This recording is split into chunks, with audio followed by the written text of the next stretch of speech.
How do antique clock mechanisms work? Have you ever wondered how those beautiful antique clocks keep time so accurately? Let's take a closer look at the fascinating world of antique clock mechanisms. These clocks operate through a clever mix of mechanical parts that work together to measure and display time. The main components include a power source, a gear train, an escapement, a regulator, and the clock hands. First, let's talk about the power source. Antique clocks typically use either a wound mainspring or weights that descend. When you wind the clock, you tighten the mainspring or raise the weights, storing energy. This energy is then released gradually to power the clock. If the power source runs out, the clock will stop. Next, we have the gear train. This is a series of interlocking gears that transfer energy from the power source throughout the clock.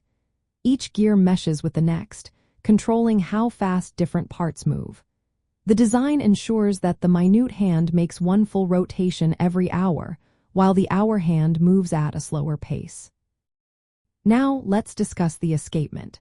This component is like a mechanical brake that controls how energy is released from the gear train. It allows the gears to move forward in small, precise increments. This controlled releases keeps the clock from unwinding too quickly and ensures the hands move steadily. The escapement also gives impulses to the regulator, which is often a pendulum. Speaking of the regulator, this part is essential for timing. In many antique clocks, the regulator is a pendulum that swings back and forth at a consistent rate. The length of the pendulum affects the speed of its swing. Longer pendulums swing more slowly, while shorter ones swing faster. In clocks without pendulums, a balance wheel and spring perform a similar function. Finally, we have the indicator, which are the clock hands. The motion from the gear train is transferred to these hands, allowing them to display the time on the dial. The design ensures that the minute hand completes one revolution every hour, while the hour hand moves proportionally slower, completing one revolution every 12 hours.